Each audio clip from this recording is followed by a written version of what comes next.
What is the one thing that a lot of people are willing to deprive their brain of?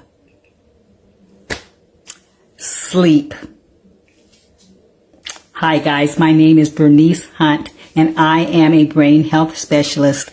I work with women just like you who are starting to notice a few memory challenges, and I help you to stay sharp so that as you age, you can still travel, have fun with your grandkids, and experience new adventures without missing a beat. As a wellness coach for over 12 years, I discovered that many people just go ahead and accept the way their sleep are, even if they're having issues and have had issues for years. They just kind of think of it as the luck of the draw, and they just missed out, and that's just how it is. And they're just willing to let it stay like that. But guys, doesn't have to be that way. I understand it because sleep is one of the hardest things to change in terms of your habits. You know, it takes a long time to see a change for a lot of people in their sleep habits. So people give up too early and they say that it's not working or it can't change. Now, did you catch my last video? I had a video a few days ago about sleep, and it's still on my YouTube channel. It's still on my Facebook group. So if you have not seen it, go ahead to keepyourbrainsharp.com and take a look at it. It's a short little clip. But today I want to talk more about the importance of sleep when it comes to your brain, and also give you some do's and don'ts, just a few do's and don'ts about how you can improve your sleep by doing something or not doing something. Okay, so let's get started. Sleep. All right. Sleep is the time when your brain's cleanup crew and your brain's clerical staff is activated. You know, they say that 80% of your brain's immune systems are working as you sleep. They do get most of their work done while you sleep, okay? Because that is when your body goes almost comatose and they're able to focus in and narrow on certain things. And one thing they do is they clean up all those toxins, those byproduct wastes that have occurred all during the day. It's kind of like my husband Oliver used to talk to me about his construction work, and he was saying that the way they operated was when they're working on a tilt up, that's what they made. When they're working on a tilt up, they just go for it and they just work, and things are flying and, you know, trash is everywhere. They don't worry about the trash. They don't worry about any of that stuff until the job is over. And then they bring in the cleanup crew and they have all kind of men out there cleaning everything up.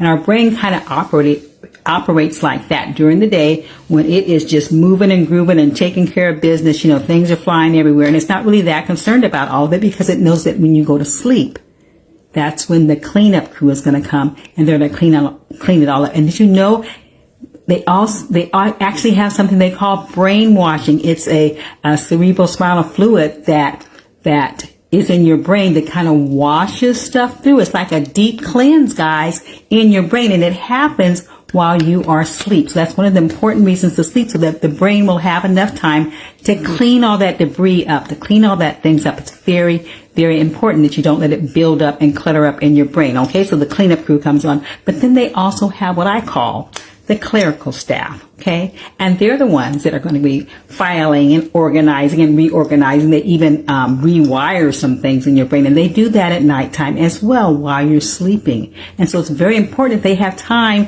to do their job. They don't do it during the day. Well, they probably do a little bit during the day maybe, but they don't do the majority of it during the day. They do it when you're asleep. So that's why it's very important to get enough sleep, so they have enough time to do it, and you get quality sleep so that you can go through all your cycles that you need to go to. Okay, so that's why sleep is so very, very important. You need your cleanup crew to have a time to work, and you need your clerical staff to have time to get that short-term memory, the things that you learned that day or the experiences you have that day, to flip it over to your long-term memory. Okay, they do things like that. They reorganize things and refile things, like I said. Okay, so that's really, really important. So let's talk about some of the do's and don'ts now that we know that we really, really need to give ourselves that time. And if that's not happening in your life, guys, there are certain things you can start doing and things you can stop doing to improve the quality of your sleep. Okay, so we're going to talk about that.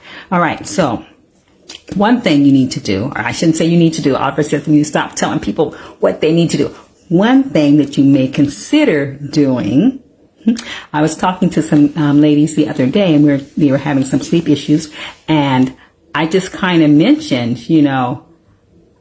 their clock. They're talking about, people will say, I wake up at 2:00 and I can't get back to sleep. So my question was, how do you know it's 2:00? They go, because I look at the clock. I go, well, that's one thing you should not do. If you wake up in the middle of the night, if you wake up and you're having problems, do not look at the clock. Because number one, you're training your body. Our brains are such wonderful creatures. They're just such smart. They're smart. And if you wake up at 2:00 and say, okay, it's 2:00, the next night, what's going to happen? You're probably going to wake up at 2:00. And when it's uncanny, sometimes how that is. You wake up and it's what? 2:00. How did your brain know it's 2:00? It knows. Next night, wake up 2:00. You're training your brain to wake up at 2:00. So you don't want to look at the clock. Do not look at the clock when you wake up. You can look around and it's not time for you to get up. Don't look at the clock. It doesn't matter what time it is. It's time for you to go back to sleep. The other thing is that it can create anxiety in you. And you can just start worrying about not being able to fall asleep when you wake up at 2:00. Get your state turned onto your fight or flight syndrome, which you don't want to happen. So you can create anxiety just because you know what time it is.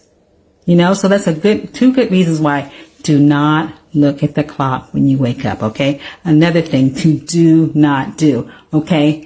Don't exercise strenuously too late in the evening. Some people have to exercise or, prefer to exercise, in the afternoon, or after they get off work, which is okay if that's the kind of person you are, but you don't want it too late. You don't want to be exercising 3 or 4 hours before you go to bed because your body, strenuous exercise. You can do muscle relaxation and those kind of things. I'm talking about, cardio, exercise, sweat, that kind of thing, because you're really stimulating your body and it's going to make it more difficult or more challenging for you to get to sleep. So try to get your exercise in 3 to 4 hours before you're going to go to sleep also. And with that comes caffeine. So that's usually about 5 or 6 o'clock. So don't try not to exercise after like 6 o'clock. And caffeine. With caffeine, for most of us, we cannot have any sort of caffeine after 2. Some people can't have caffeine after noon. Do you know who you are? Figure it out which one you are. And when I say caffeine, I was talking to my other friend the other day, that includes soda. A lot of soda has caffeine. So we're talking chocolate. We're talking about having caffeine, either eating it, drinking it, whatever. Fudge, brownies, whatever you're talking about. You don't want to have some teas, have a lot of caffeine. So, and of course, coffee and things like that. So no caffeine, because that's going to make it harder for you to have good sleep that night. Okay. If you have it after 2:00, for some people, like I say, if you have it after 12:00. All right. So figure out who you are. All right. So you don't want to look at your clock. You don't want to exercise after 6, or you don't want to have caffeine after 2. The other thing is a sore subject for a lot of people, but I'm going to say it because I care about you. So what it is no, don't watch TV in your bedroom. Now I know people are going to tell me, I always have people say, but that's the only way I can get to sleep. I've tried not having the TV on, and that's the only way I can get to sleep. And and I hear you when you say that. My response to that is, okay, so you may need the noise, the sounds in there, and we'll talk about that in a second, but studies have shown that the television, especially the screen, that blue light coming from that TV is disruptive to your sleep. Okay? The TV, having your TV off, or basically, I don't have my TV even in my bedroom, period. But if you want it in your bedroom, that's you, but at least have it off, and, because having the TV on or having TV off will not only improve your quality of sleep and improve your, duration of sleep as well, because your brain is needing to process that information. With the TV on, you may be asleep, but your brain is still on, and it is processing the information, which means it's deterring itself from other things it could do. It's just like, multitasking or whatever, which they say don't do, which I'm still working on, but multitasking. Okay, so you don't want your brain doing all that multitasking doesn't need to do. Okay, turn your TV off. So there are some things you can do though, and I understand if you want to hear the sound. Okay, so there's something called background noise. White noise, background noise, which is where you won't get the blue light, you won't get the screen, okay, which is depressing your melatonin. You won't get that. So you can they have really soothing sounds like waterfalls or rain falling, raindrops or whatever. Find something that is soothing to you so that that sound can rock you to sleep if you need that to get to sleep. So that sound can rock you to sleep, but you don't have that stimulation from the light. Okay. The other thing is to have a timer. You got to have it on to put you to sleep. Okay. But you should be asleep if you're sleeping, within 20 minutes, 25 minutes, you should be asleep. But if you want, set it for a half hour, after getting to bed or whatever, so to automatically cut off. So you won't have that ongoing, because a lot of times when you wake up, the TV might be the one waking you up. It puts you to sleep, but it also woke you up. There's horror things going on. There's different sounds. There's sudden noises, whatever's going on. And so set it on a timer, so that it will cut off once it's rocked you to sleep. The other thing is you may want to substitute. You need to have that storyline going or whatever. So read instead of watch TV. I had another friend of mine that was doing that, and she switched to reading, and she ended up loving it after she thought she would never be able to pull herself away from that evening pre-sleep TV movies that she would watch all the time. Okay. And now she loves it. So those are possibilities for those of you that just don't think you can take the TV out of your bedroom, which would be the ideal thing to do. Do those things. Either set a timer, either read instead of doing that, or get some background noise that will give you that sound to soothe you, but won't give you the light. Okay. All right. So those are your 3 don'ts. Let me give you some do's. Okay. One do to improve your sleep is to make your bedroom what they call a bear cave. Total blackness, or as totally black as you can get it, as totally dark as you can get it. So your body does not have to register any light sensations. This receptors, or they say you even have receptors in your skin. Your brain will not have to process any light reception. Okay. Because it's totally black, dark. And guys, I did that. I didn't think, and my room was not, I wasn't the type of person that needed a light on or anything. The lights were off, whatever, but I had outdoor light coming in through my screen door and other things happening. And so it wasn't totally dark. And so I got black curtains and put those up and whatever. And I can't believe how much better I feel. I wasn't having sleep problems really anyway, but it's just a totally different, I just feel so refreshed in the morning. So I highly recommend it. If you have to have a little nightlight, once again, get it on a timer. You're scared of dark or whatever, or you just have a habit or whatever the thing is, and you need a light, you have to have a light, get it on a timer or a dimmer switch or whatever. So if you have to go to the bathroom and you don't want to try to go in the dark, although when we're talking in neurobics, that is one thing that is a good neurobic activity, to feel your way in the dark somewhere. Don't kill yourself. Don't fall and trip. I'm not saying that, but that is an exercise you could do that stimulates your brain. But if you don't want to try that, get a dimmer switch so that you can cut it off, and go to sleep. And then when you wake up and have to go to the bathroom or whatever, you can cut the dimmer switch on and you can go do that and then come back. Something like that, where you're having just little periods of light for a specific purpose, and then you have a dark room. So try to get it into a bear cave. They say when you hold your hand up to your face, you should not see your hand. Ideally, that's how dark it should be. Guys, I love it. And my husband now has adjusted. First he thought I was crazy, but he's adjusted and now he loves it as well. So I highly recommend that bear cave. That's something you should do. Another thing that you want to do if you, to improve your sleep, is to adjust your morning sunlight.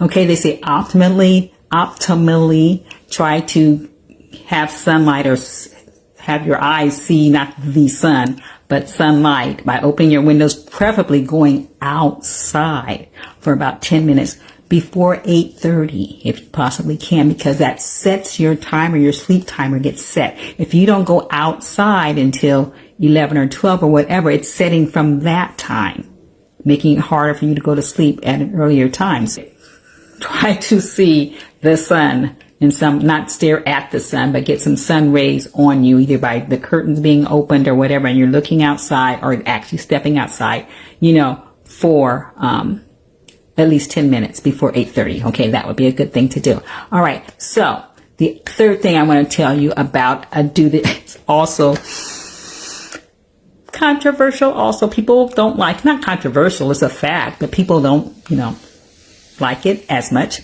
is about your blue light screens. You want to cut those off 1 to 2 hours before you go to bed. Stay up those 1 to 2 hours. Do not go to sleep when you cut off your screen. Stay up for those 1 to 2 hours doing old school stuff, doing things that do not need a smart screen. So you're going to cut off your TV. You're going to cut off your computer. You're going to cut off your cell phone and any other thing you have going on that has a smart screen, that has blue light coming from it, because you are not allowing your melatonin to raise up to the level to put you to sleep or to keep you asleep. Okay, so that's something that I highly recommend you do if you're having problems going to sleep, or even if you're not having problems going to sleep, because it might catch up with you as we get on in years. Things that used to not bother so much, your brain and your body starts saying, you know what, I'm tired of trying to put up with you with this. I put up with this for years and years. I'm not doing it anymore. And then you may start having problems. So you want to kind of break those habits early before it becomes a problem. So even if you're not having problems going to sleep, try to get in the habit of doing that. And guys, it's not as bad as it thinks. You can find things to do. I tell people they can do their chores. Some people are like, I'm not doing any chores in the evening, but that makes the time go really fast to me. If I use that time to fold up my clothes, or mop the floor or vacuum or whatever, the time goes really fast, or you can do some relaxation things. You can find, things to do. I like to do the color by number, the paint by number. I just did one for the Christmas thing. It's very, very cute. And it's relaxing to me. And I just sit there under a light bulb, and do it. And we don't have the smart screen things on it. So there's things you can find to do. Do you find something that you enjoy? You can talk to people, just not on the cell phone, just not on FaceTime or Skype or whatever. You want to do the old school, talk to them on a landline or talk to them face to face kind of thing. Okay, so find some things to do. So those are your 3 do's and don'ts that I wanted to share with you to improve your sleep, because sleep is very, very important to your brain. It recharges your brain. It refreshes your brain. It reorganizes your brain. People that have good sleep are less likely to get sick. They're they're reduced risk for severe, illnesses. They have better mood. They have a more clarity during the day. They think better at work and at school. There's so many benefits of a good night's sleep. Okay, guys, so I hope that helped you. I want to let you know that my free brain master classes are we're winding down, guys. I only have 1 or 2 left that I'm doing. And then I'm going to, I don't do them ongoing, so I do them periodically. And so that's winding down. So if you haven't signed up for one, you can go to my website, keepyourbrainsharp.com, and you can get the registration page. You can find the time. Hopefully there's only a couple times left. See if one of those fits you and join me. I think one time is tomorrow. But anyway, join me with that free brain class. Get some more tips on how to take better care of your brain, because your brain's destiny is in your hands.